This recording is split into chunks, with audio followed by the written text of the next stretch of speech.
Hi, everyone. It is so great to see everyone, and thank you all so much for joining.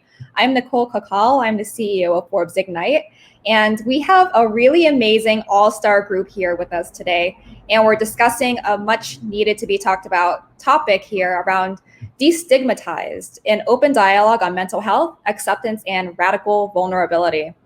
And before we dive in, I wanted to give a quick introduction of what Forbes Ignite is and what we're all about. So Forbes Ignite is the innovation coalition of Forbes Media. What that means is we're a group, a network of intellectually curious, like-minded individuals who are all coming together to put all of our great minds to solving the world's most pressing systemic challenges. And so without further ado, I would love to introduce Nick Stagge, who is our coalition leader around mental health. He is the CEO over at VidArmy. So it's so wonderful to have you. And thanks so much for joining, Nick. Yeah, thanks for having me. Glad to be here. Next, we have Elisa Garn, who is the executive director of Utah SHRM, among all the many other hats that you wear. So it's so wonderful to have you. And thanks so much for joining. Thanks, Nicole. Next, we have Jaimes Hadlock, who is the chief evangelist over at BluNovus. And I know you also wear many, many different hats, and it's so amazing to have you. And ties. Always got a nice. Right? You like that? You like that? Very much. And the best backdrop by far.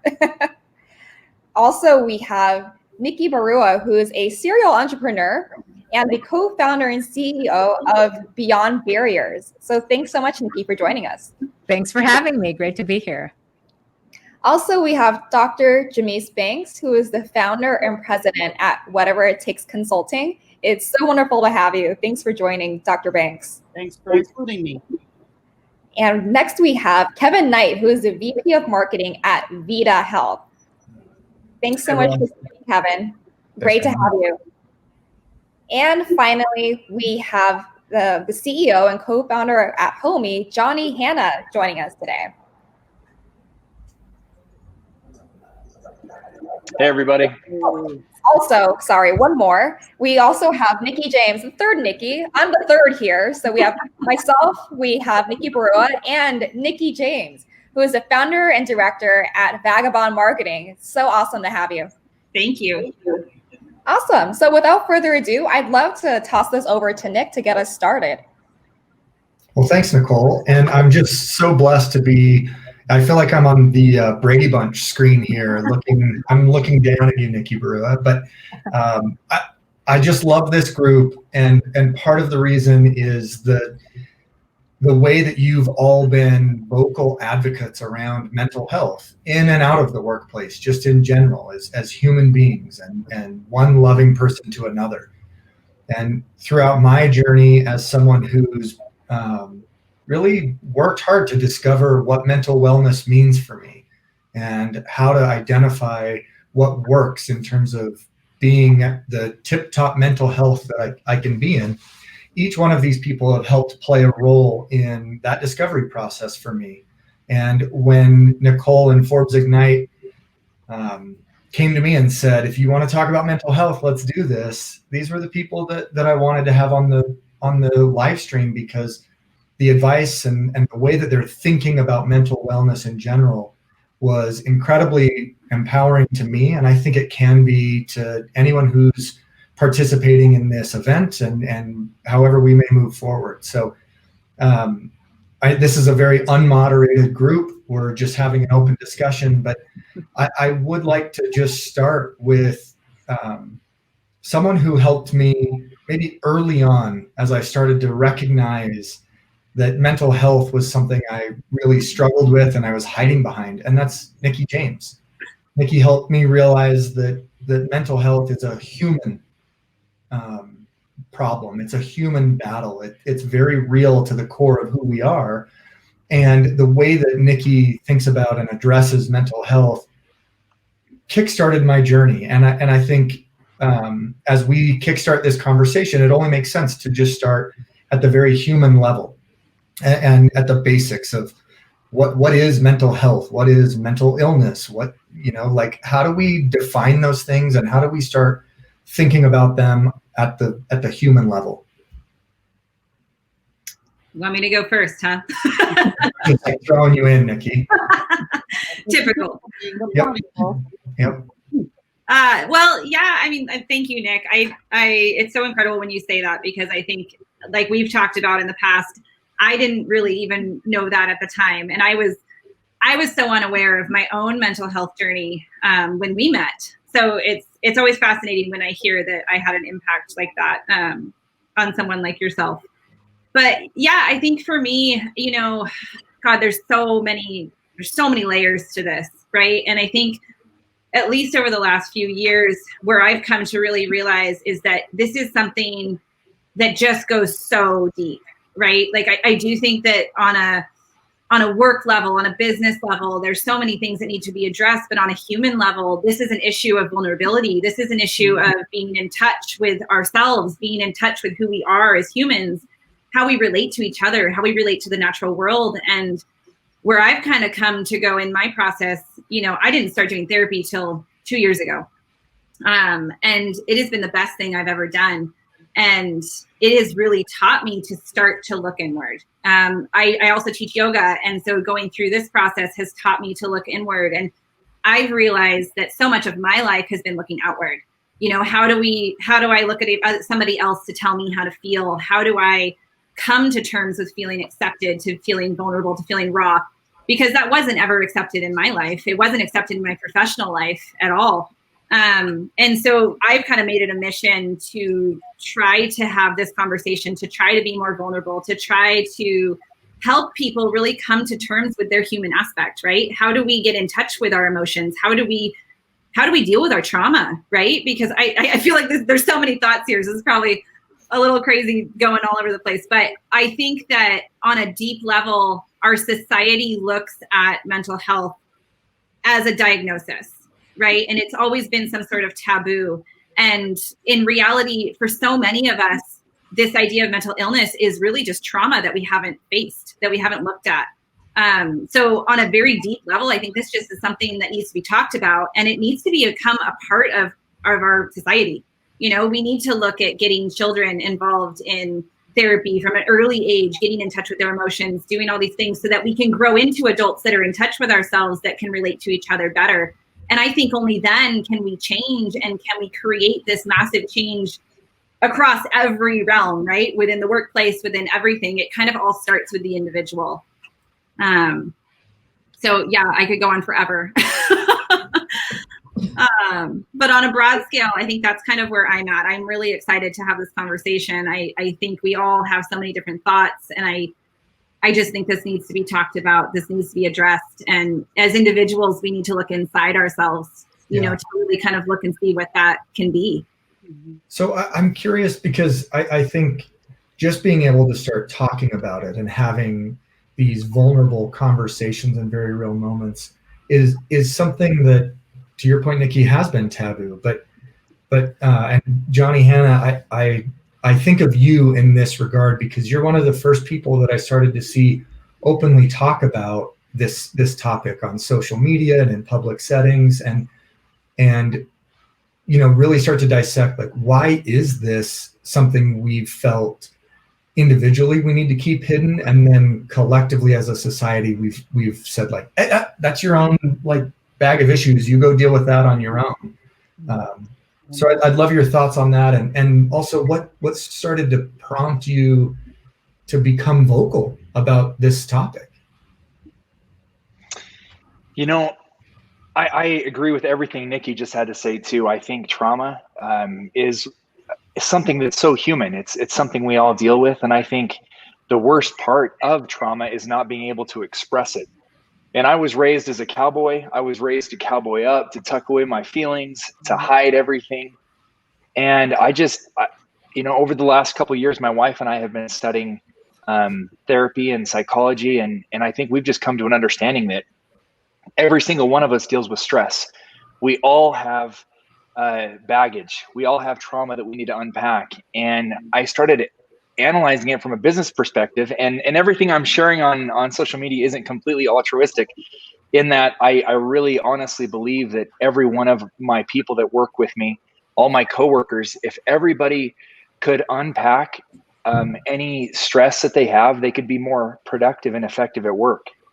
And I think if they could unpack any stress and anxiety they have at work, they don't have to take that crap home, and they don't have to have such a terrible home environment and, complain to their significant other, or, ignore their kids and not be present, still be caught up in work. So I just think really being mentally fit has benefits to business, to affect the bottom line.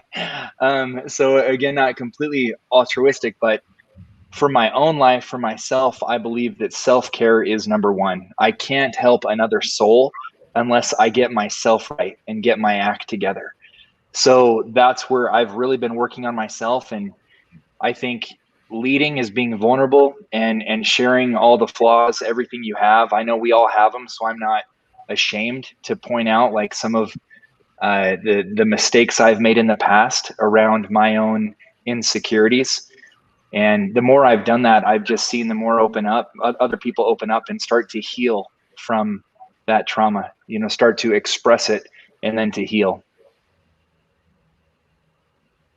I'm curious, like, why do we, and this is to anyone, because I don't really know the answer, but why is it that this is something that, Johnny, you used the term ashamed, that people have felt ashamed to open up about?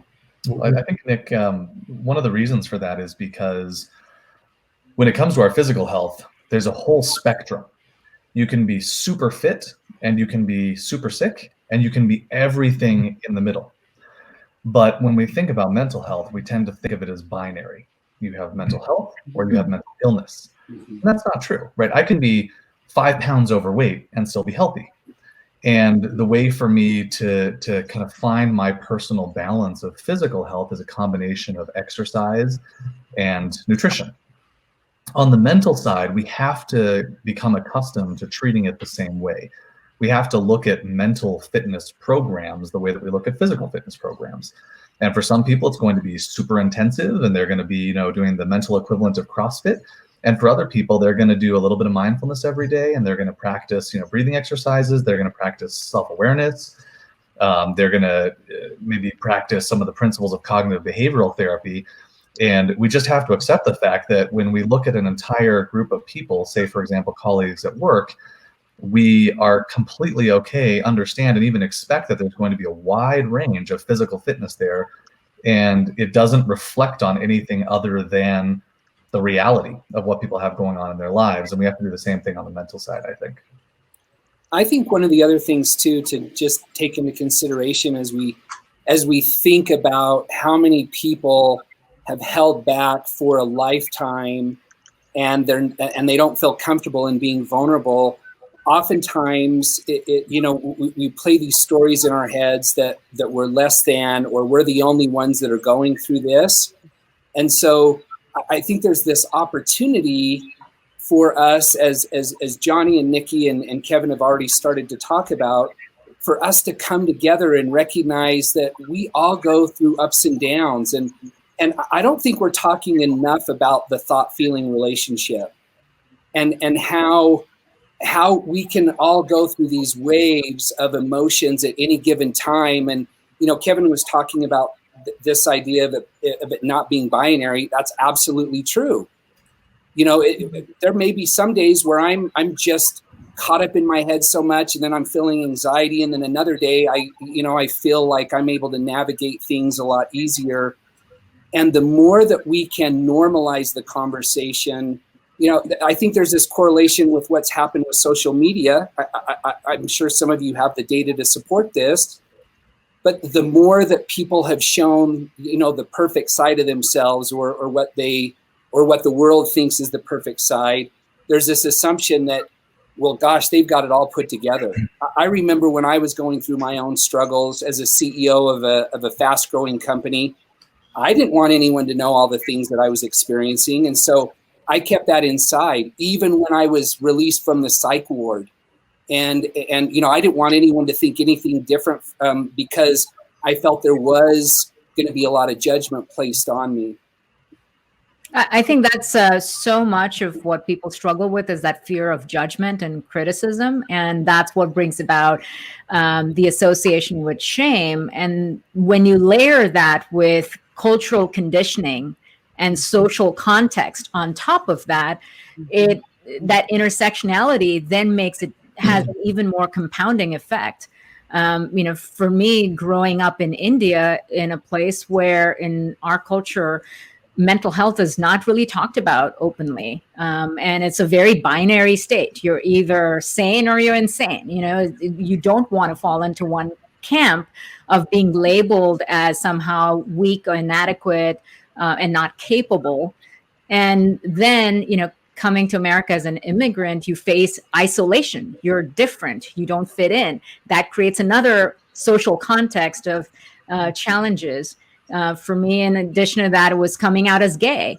And that places another challenge of separation and isolation. And one of the biggest challenges we see in LGBTQ teens, where the suicide rate is 5 times that of heterosexual teens. I mean, those kind of social conditioning and cultural context, all of that starts to layer on more and more pressure and shame and guilt and this isolation that keeps people, prevents them from being just vulnerable and open about the help that they need. I want to echo that, but also Nikki number 3, the many layers to this, and John Hanna in terms of the business environment. So if we think about the evolution of business, our parents, grandparents, work was what you did. You did not work was what paid the bills. It was not about self-satisfaction or fulfillment. It was about you went to work so that you paid the house note and the car note and all of those kind of things. And we've transitioned past that.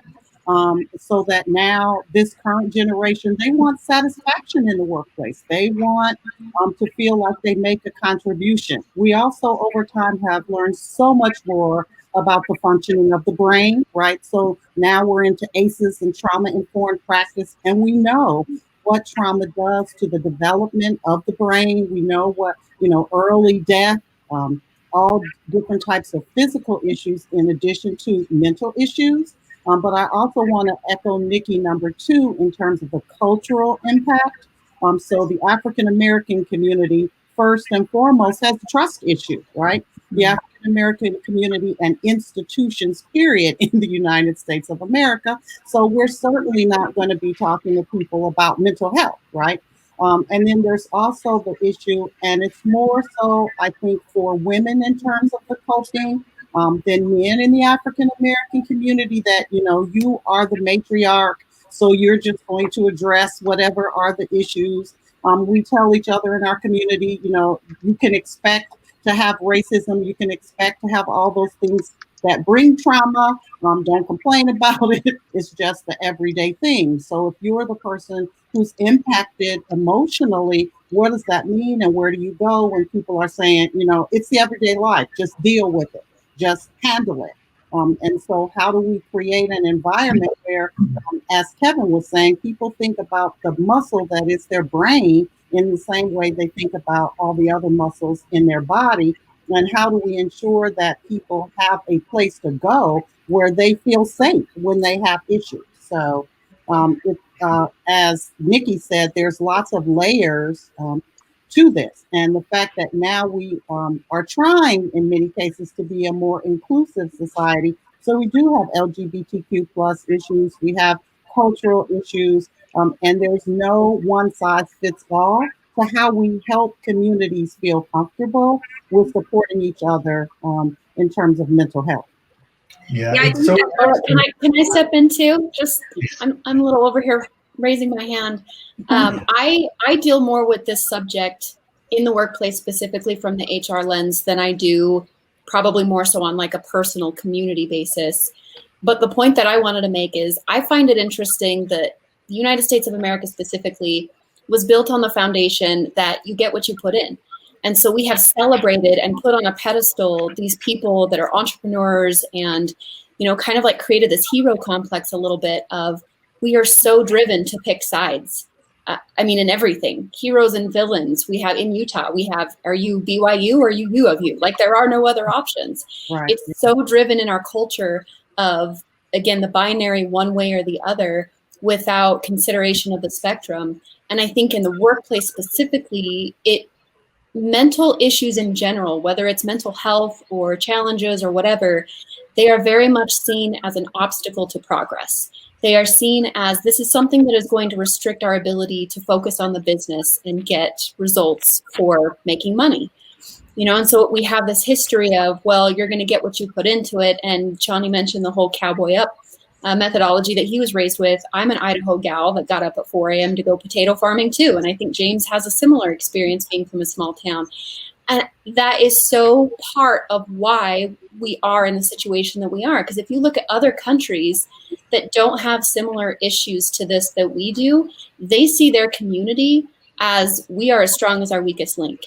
If there is somebody in their community that is facing a challenge or an obstacle, whether it's visible, like physical, or whether it's something non-visible, like a mental challenge, they band together to come together to help rise that individual instead of ostracizing them and carving them out of the overall community, which tends to be what we do with the U.S. culture. Yeah, I was going to echo. Sorry. I was just going to say, I think isolation to me is just something that I just keep coming back to in this setting. Regardless of what bucket you find yourself in, you feel isolated and you feel very alone. And but I think what we're starting to recognize is we're not alone, and we don't need to be alone. And the more that we start talking about this, the more we can relate and say, yes, I'm in a niche bucket, but so are all these other people, and here are all the things that they're doing to help. As someone who's not only fluctuated in my mental health, I've fluctuated in my physical health. And it's really hard when physically I am like, I'm going to go downstairs and I'm going to work out alone. I don't push myself as hard when I go to a class and I have an instructor pushing me, and I have my neighbor or my friend who went to the gym with me and who's like racing to see who can cross the finish line first. But in mental well-being and mental health, I think we feel so isolated and we feel so shameful that it closes that circle even further, and then we feel helpless. And not to play devil's advocate here or to be the antagonist, Johnny Hanna, but I agree with what you're saying in that, if you don't take care of yourself first, how can you help take care of others? It's a plane's going down, put the oxygen mask on yourself before you do on your kid. But in the same note, I think that mentality is part of what drives people to feel like they have to hide their mental health needs and requirements. I've been at companies before where I've had that thought, and I'm thinking to myself, I'm a leader within the organization. I struggle with mental health. If my leadership team sees that that's an issue for me, are they going to question my ability to lead my team and to deliver results? If so, it's better for me to stay isolated. It's better for me to keep that under wraps and try to figure it out on my own, right? And in that sense, it feels like it's this self-fulfilling cycle where we just, instead of getting mentally more fit, we become mentally less fit. But that kind of connection that you're talking about, Nick, in order for people to connect with each other and know that they're actually not isolated, it begins with vulnerability. And vulnerability is not something that's easy, especially when you're put on a pedestal like Lisa's talking about, in terms of being the strong leader who is the hero, who can do no wrong, who can overcome any obstacle. Well, how do you reconcile that with perceived weakness and vulnerability and fragility? How do you bring that together? And I think that's the challenge that a lot of people face, is reconciling the expectation with what they might be struggling with within. Well, from a societal perspective, though, I mean, I get what you're saying, Nick, for sure, but I think there's reasons that exists as it is, because we have so much generational trauma, I think, as individuals, as a society. I mean, the reason that we are a nation that is so focused on success and results stems from generations, within each of us, within our families. So the way our parents raised us is typically how we will, we'll have some of those values instilled until we do the work to start to break that, to start to be that more vulnerable person. But in order to be vulnerable, part of the other issue is, you think about our healthcare system, mental health is not supported. I mean, half the people I know can't even go to therapy because it's not covered. So until something like that becomes a part of our system to where we can actually integrate this, and it does become like a physical, right? Like every month at least, that this would be something that's encouraged. Part of the problem, and my mom had a traumatic brain injury. This is why I even know any of this, but our insurance system doesn't deem anything with the brain as proven. There's so much experimental work in that field right now. So they don't want to cover a lot of these things because it's experimental. So the brain in itself isn't very understood. And so I think, there's, again, these layers, right? Like, it's like, until we can be, if we can't be vulnerable because some of these things aren't in place, right? We're not able to have these conversations because, we have these generations of trauma. We have all this stuff going on. And until we do start coming together in these groups and finding resources and sharing education and having these conversations, I think that's what's really going to start to change things and break that. I think Nikki, both Nikki's brought up the good point that, we've been talking mostly thus far about how we handle this individually, but there are so many systemic roadblocks that we need to remove. One of them is the way we talk about mental health. I work in the healthcare industry, and our company is largely focused on mental health, and it is amazing how many organizations call it behavioral health.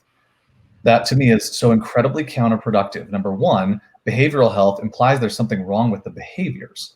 And I think that's incredibly stigmatizing. Number two, behavioral health is a euphemism for mental health. And when we use euphemisms to describe something, we create fear. It's the same reason we should use proper anatomical terms when we talk to our children, right? So there isn't shame around the body and things like that.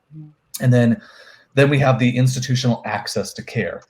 And one of the things that strikes me so much is I remember the first time I went and saw a nurse practitioner instead of a doctor. And at first there was like this, oh, wow, like I'm not getting a doctor. And I was like, wait a minute, I'm literally here to see if I have like the flu or something. That does not require that.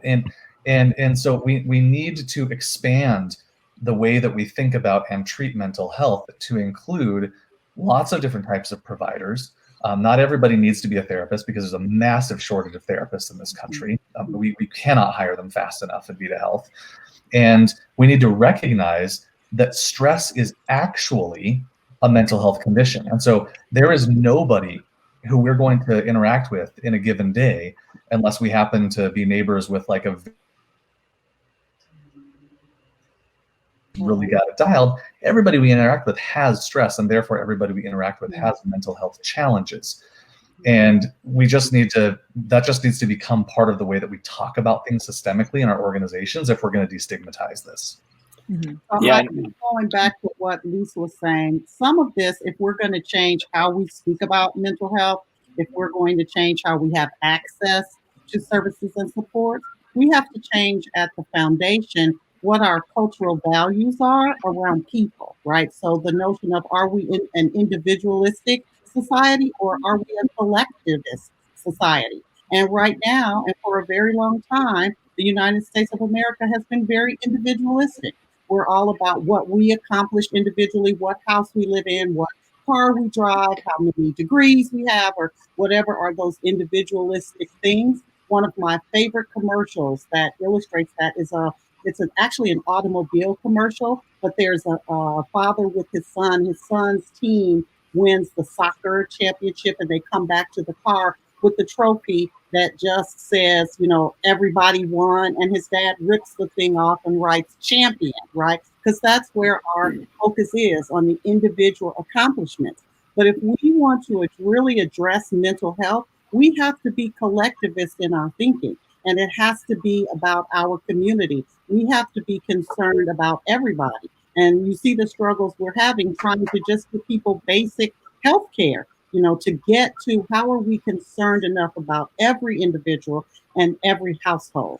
And when you think about other countries, I can remember the first time I was in Europe looking at schools and school transformation. The commercials they had on television was about them as a community, as a society. It wasn't about individual people. So how do we get to that collectivist mentality so that we can use different language and be more proactive about how we impact everyone in our community and not just those people who can get access or afford access, whatever those issues might be. And Doctor, you mentioned this idea of being proactive. I think one of the other things that we have done in this country is we've waited until the shoe drops. And so it shows up not just as a bad day. We have a string of bad days, and then we have a string of bad months, and then all of a sudden it's like, oh my gosh, I'm backed into a corner, I'm in crisis, now I've got to do something.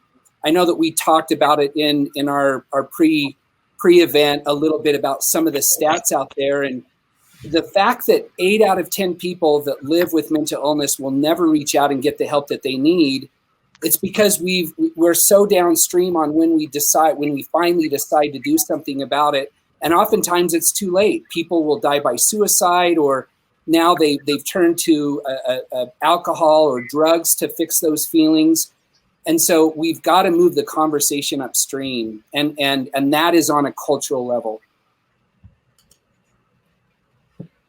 Well, the statistics around trauma and the brain are just as devastating as what you're talking about. So trauma can take 20 years off of life expectancy and can create all kinds of mental health and physical health issues. And we're just beginning to look at that kind of research and having conversations. And that research around the brain actually came out of a health study.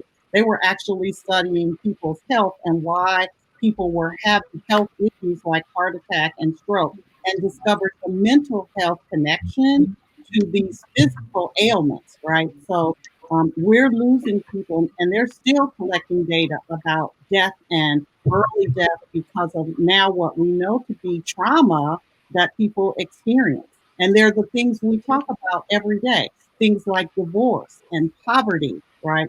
And so how do we help impact those things that we know are at the core of our social inequities? Well, and some of that is the mind, body, soul connection. I think if you go back to that too, our society looks so much just at the body and the ailments that we're facing. We're not looking at how the mind, how what we're facing affects the body, affects the soul. And back to your point about connection, we've lost so much community sense. We don't have that anymore. So much of it is the individual. It's that analogy of the wave in the ocean.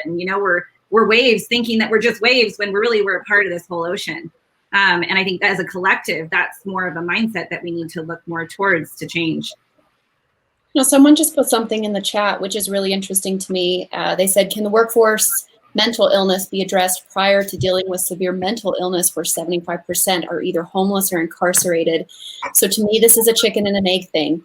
I think they do go hand in hand, because a lot of times what creates homelessness, what creates these issues of challenges of being able to find gainful employment, is the inability to be accepted at the workplace.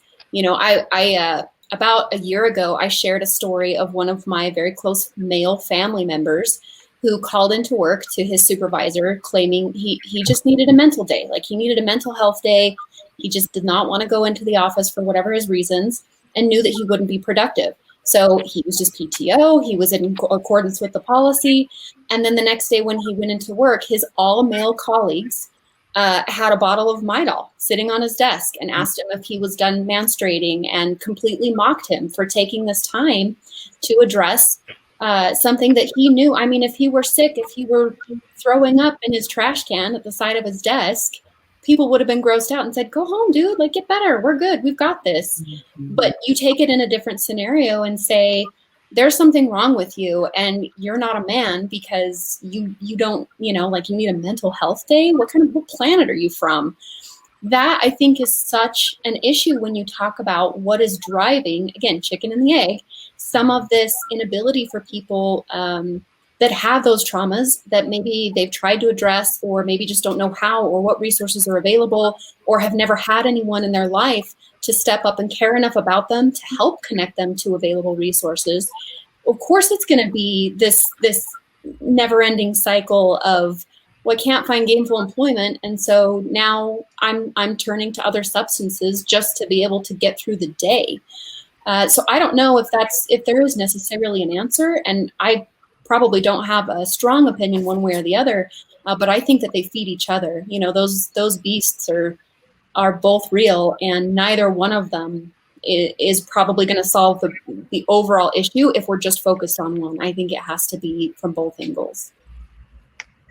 Well, so much of it just related to this question, and at least to what you just said. I, again, kind of just from my experience dealing with a family member who had a brain injury, from an institutional perspective, again, going back to mental illness, I remember hearing the nurses say, you know, I had to fight like hell to keep her in care. And I remember the nurses saying, they called them the walking wounded. Anybody that came in with some sort of mental illness or brain injury or something, because our system doesn't take care of you, they would just send them off to a nursing home, and then they would end up, if they didn't have family, they would end up homeless. So again, like on a deep institutional level, there's such an issue around that too, because the support, again, is more symptomatic. It's like, okay, what's wrong with you? Here's some medication, rather than dealing with the core of the issue and really addressing things like trauma in the body, in the mind, all that stuff. So it's so unfortunate, you know, the way it's set up currently.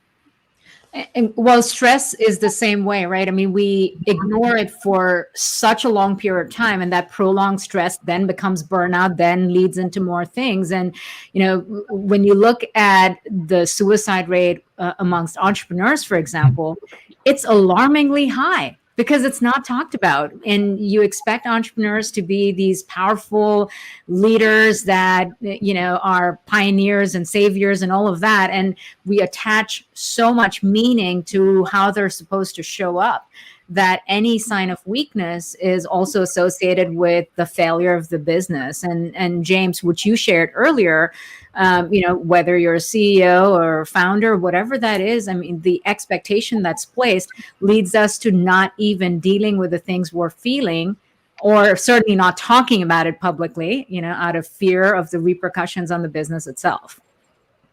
Well, we haven't mentioned education, though we sort of talked about it on the peripheral. But we teach our children about the food group, which has changed, I don't know how many times over time. But what do we teach in schools, and how do we prepare children to have conversation, to be transparent, to acknowledge what it is they're feeling and thinking? And some of our gender issues, like Lise mentioned, those get reinforced in school. And so how do we, in every aspect, look at mental health as something we teach about, so we bring we take away some of those stigmas from the very earliest ages, and not wait until, you know, it's the huge problem. And we're now finding suicide happening earlier and earlier in children, the bullying, the technology, right? Those mental health issues are happening everywhere. So how do we look at school curricula and community programs that bring the attention to issues of mental health for young people?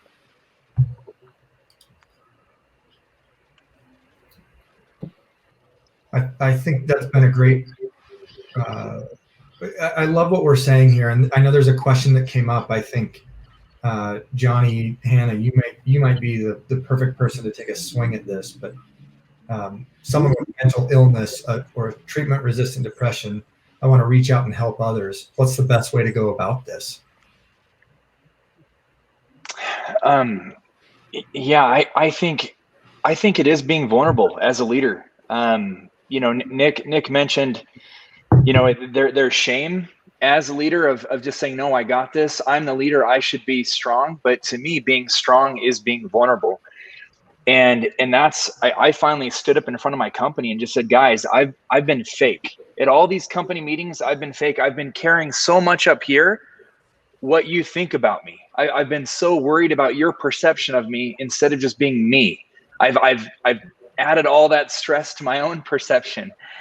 And as soon as I was open and shared some of my struggles, and as I've continued to do this over the years, we rolled out a mental health program about 1.5 years ago. And I just continue to bring up my weaknesses, my insecurities. And as I've done that, I've seen others open up, and they've come to me. They've pulled me aside privately and just said, I'm struggling. I've had 2 people tell me they checked themselves into the hospital that work for me. And I would have had no clue that was going on. But it was just that little leadership, that little vulnerability of my own issues.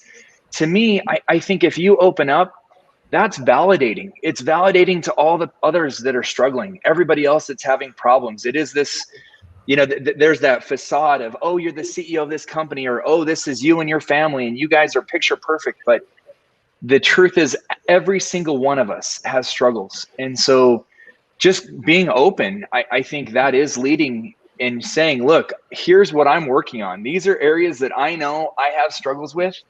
I'm currently working on these, and I encourage you to work on yourself. And I'm here to be a resource. I'm here to listen. I'm here to be empathetic with you and to feel and not tuck away the feelings and ignore them and say, you know, cowboy up, just man up. Or I don't know, you know, my little daughter skid her knee on the ground when she was riding her bike. And my typical response is, oh, dust yourself off, like you're okay. Instead of just holding her and saying, tell me, like, that must be so painful. Like actually validating them, actually hearing and listening and feeling. And so to me, I think that's one of the best ways to go about it, is just being open, because we all struggle, every single one of us. I love what you said there. And for me, it was two things specifically. And one is being strong is being vulnerable and opening up. And because I've had conversations with you, or I've seen things you guys have posted, or I've got deep with your stories, it's made me feel more comfortable sharing. And hopefully because I share, someone else does. And the more that we do this, it snowballs and it becomes a topic that is no longer taboo. And I think, Johnny, the second thing that you said that is so good is we need to be able to just sit back and listen. You know, I would argue one of the best movies of all time is White Men Can't Jump. I just love that movie. But if you remember, Woody Harrelson is like in his crappy apartment laying in bed with his wife, and she says, oh, I'm really thirsty. And he gets out of bed and he goes over and he brings her a glass of water, and she splashes the water in his face. And she's like, I told you I was thirsty. I didn't want you to solve my problem. I just wanted you to ask me, like, what does it feel like to be thirsty? Like, tell me about being thirsty. And I think that's really important, is when someone does come and decide to be vulnerable and talk, the other person doesn't have to have the answer. The other person doesn't have to try to solve the problem. Sometimes it's just looking back at that person and saying, like, what does it feel like to be thirsty? Like, tell me, help me understand this.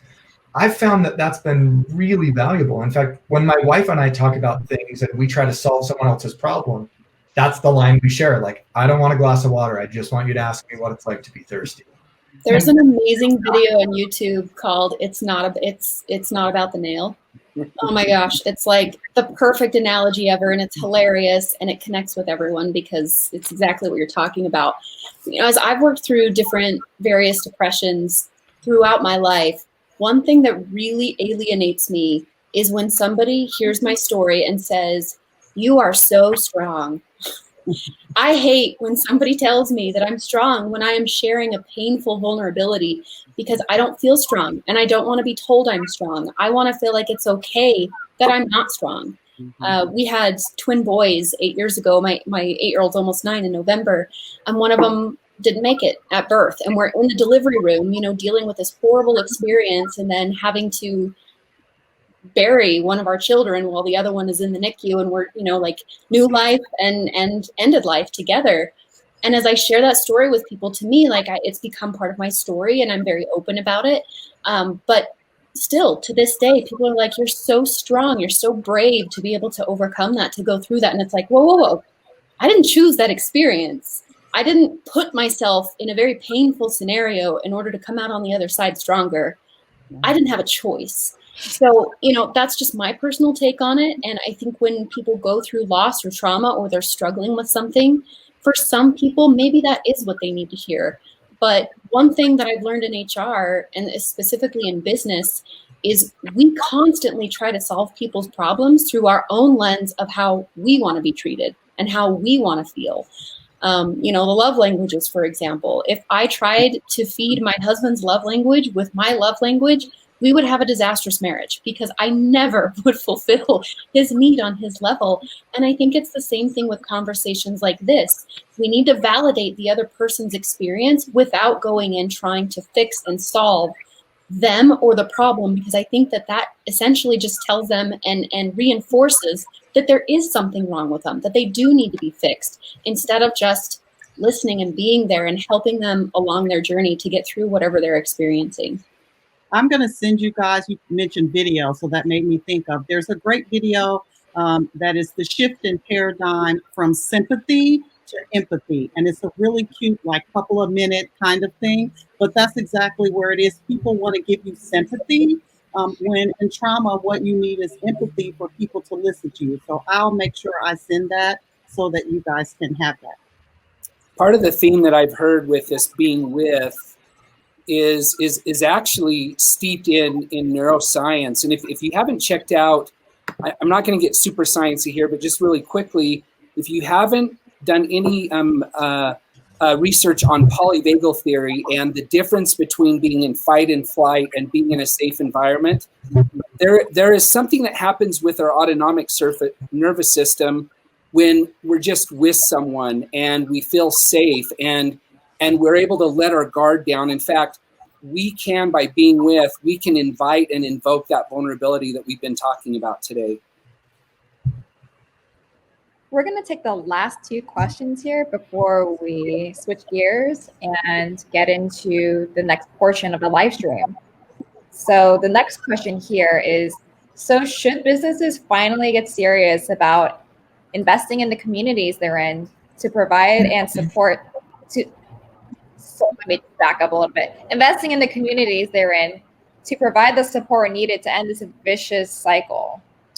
Well, I've been really impressed working for a company that sells virtual healthcare to mostly employers. A lot of them are. There's actually a handful of companies in this space that are providing access to therapy, virtual therapy, resilience coaching, stress management coaching, cognitive behavioral therapy, things like this. And you know, this is such an interesting thing that makes America maybe unique. We have a history, or we have a tendency as a country to see companies step in and lead, where in a lot of other countries, the government would be stepping in and leading. Mm-hmm. And this has been very much the case, I think, since COVID, where the government's been relatively slow in America to act on any number of things. But companies are recognizing that when you're working from home and you're juggling Zoom school for your kids, and you've got your own career, and you've got a household to run, and you're socially isolated, and you've got all these other complications going on around you, people are more stressed than ever before. In fact, what we will typically see at Vida Health is when a population comes to us, we can look at the data of the health claims they have, and we can generally see about 20% of a given population will have clinical level depression or anxiety. Right now, in some of these populations, we are seeing it be 60% of people are screening positive for depression or anxiety. And that points to that very, very fine, fragile line between stress and clinical level depression and anxiety. And what companies need to recognize, coming back to our conversation around what Elise was saying around mental health days, is the first thing we need to do is care for our employees' health, mental health. And that starts with the stress levels. And so I'm just thrilled to see, I mean, we've seen demand for Vida Health more than triple just since COVID started. So I think a lot of companies are doing it. I think a lot of companies, though, are still stuck in this place where they think that this is kind of a frivolous fringe benefit or something akin to having, you know, gourmet sodas in the fridge at work or something. And it's not. The research here is abundant and it's clear. When you help people manage the stress that they experience in their lives and in the workplace, when you help them build mental and emotional resilience to those stressors they experience both at work and at home, they're going to be more productive, they're going to be happier, they're going to be healthier, and they're going to both earn and save the company more money. Yeah, I think I would echo, my company is doing a lot of work with companies that are now asking those critical questions. And in many cases, they have access to things through human resources that nobody even knows about because there's such a stigma of using them. So there are counseling services available, but no one wants to be the employee to access the healthcare services that are provided through their companies. But there are some changes, I think, afoot to that. But my issue with this question would be that we can't put this in any one bucket. This has to go back to what we've been saying about a community effort, right? So yeah, businesses need to do their part, but everybody needs to do their part in ensuring that we have a society that supports those of us, whoever we may be and whenever it may be, that are dealing with mental health issues. Sorry, go ahead, Johnny.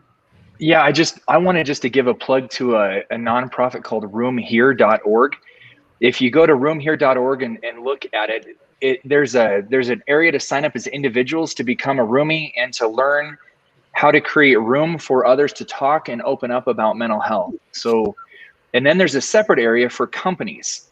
And there's been about 80 companies that have signed up, and they've signed the pledge. And this just launched about a month ago, and I was asked to serve on the board. But all of these companies, what they have to do in order to pledge, they have to, number one, measure their company's mental health culture. 2, they have to make a clear plan to improve. And 3, they have to share what they're learning with the community and other CEOs and other businesses, because there is a financial benefit, as Kevin mentioned. That's kind of how I began and shared this. Like, if we're all mentally present, you'll be able to be so much more effective in whatever you're doing with whatever relationship you're focusing on. But to me, this is a movement that's been created by businesses because they feel like we have to take our place in society and make an impact, and not just push it off to government, as you guys mentioned. Yeah, I think just the companies in general. I work with some local communities. I work with some towns in the Bay Area, and there are so many big companies here, in Silicon Valley especially, that are doing that same thing, where they're thinking of themselves more of an individual rather than a part of our society. And I think, I've seen some of these companies try to get involved on a deeper level with their community. And I do think there's so much that could be done with they have the resources, they have the tools. If we could start to institute some of that effort into the community, that's where we could really start to create more change. I think there's questions being asked from everyone. I mean, when it comes to mental health, when it comes to inclusivity, all these things that need to be addressed on a deep-rooted level start inside of ourselves, right? So if we could get some of that support from some of these larger organizations to provide resources, I mean, that could really do some incredible things. Finally, we have our last question here, and Nikki B, I think you'd be great at answering this one. So, how can an organization create a culture that fosters vulnerability without creating a culture? That's such a great question, because there's that fine line between creating an environment where you welcome that vulnerability versus people feeling the pressure that they have to reveal something before they're ready. And I think everyone goes through their own journey of coming to a place where they figure out what's right for them. But in my mind, a lot of this begins with the leaders, because it's leaders that model the behavior. And if you as a leader are, open and vulnerable and create psychological safety within your organization, then it gives permission for other people to find the right place, the right time for them to open up without feeling that expectation. The other part is, we talked about the correlation of isolation, in terms of mental wellness and mental health, and where the communities within an organization can play a huge role in this, whether it's the ERG communities or whether it's, fostering an environment where people are able to connect and have that psychological safety in smaller spaces, as opposed to in a broader collective that may not be comfortable for an individual. So between the leadership and community environment, and being able to provide the resources that are necessary in the right kind of space, I think goes a long way in terms of developing the right kind of culture. Can I add to that? So your org culture comes from what is your mission, your vision, and the values of your company, right? And so many times organizations have those things, but if you step into any given office and ask people what they are, oftentimes people struggle to convey those. And so what organizations can do to create those cultures is to actually live those missions, visions, and values, to visit those things regularly, to hold people accountable for what it is they say that they value. And that involves giving those resources and providing those opportunities, making sure HR matches with what people need. Like all of those are the day-to-day operational things that get sort of lost in the busyness of business, but that are critical if you're going to have a culture that is going to allow people to be vulnerable. If that's what you say you stand for, that ought to be a part of every meeting, every discussion, so that you're living what those things are, and it's not just plastered on your website or the wall or wherever the places are that we put those things. Amen, Nisi. And also, this is talent strategy 101. Like, you go to the work to develop those things, and hopefully they are true and meaningful. If you're living those values, you are going to attract what you are. Mm-hmm. Every time you make a hiring decision and bring a new person into a company or organization, you, in effect, have added to your culture, because mm-hmm. that person is not just top of the iceberg of what you saw on their resume or in the interview. Okay.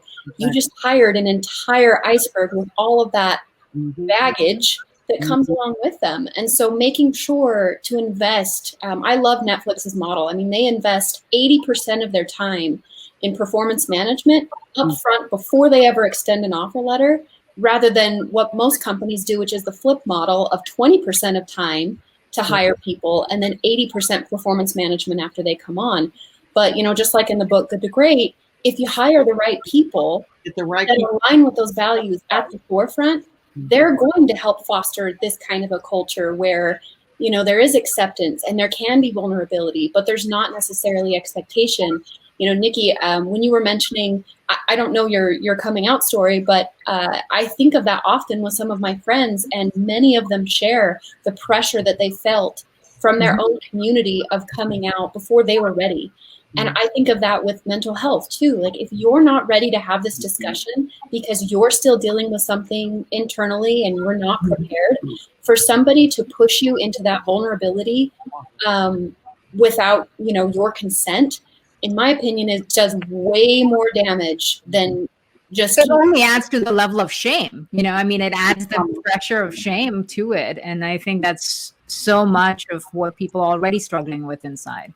Well, and that's where that psychological safety comes into play. And when you know that 87% of leaders in America today don't receive any training as it relates to emotional well-being and mental health, that is another place that we can really kind of come together and figure out as leaders, how do we really know when should we say something, when should we not? How do we check and notice the signs and symptoms of someone who might need some more support? Well, and to someone's point earlier, how are you vulnerable as the leader without the fear of, I think it was Nick that said, I don't want people to think I'm not a good leader, right? And so you can't expect other people to be vulnerable if you can't, as a leader, model vulnerability, right? And so how do you do that and keep the expectation that you're the leader solid in the way people feel like it needs to be? We're just right at the top of the hour here, and it was such a great discussion with everyone. I wanted to leave the group and also the viewers with a final thought here, a challenge question, if you will. And so for those who are not familiar, a challenge question is something that's very rooted in design thinking, where it's framed with the starting word, how might we? So that it's framed in a way that provokes meaningful and relevant ideas. And so the challenge question that I'd love to pose here is, how might we create an environment that considers the spectrum of mental fitness and wellness in society? Now, the challenge question is not perfect. It's meant to be sufficiently broad to really start to spark these ideas, and then sooner or later narrow it down as we continue this discussion. So thank you everyone so much for this enlightening and wonderful conversation that needed to happen. And thank you to all the viewers and for all the questions as well. And so we'll definitely continue on this topic. And this is just the beginning. This is just, I'm going to use Elisa's term, just the tip of the iceberg. And we barely scratched the surface. So thank you all so much for joining, and we look forward to the next time. Thank you. Thank you. Bye.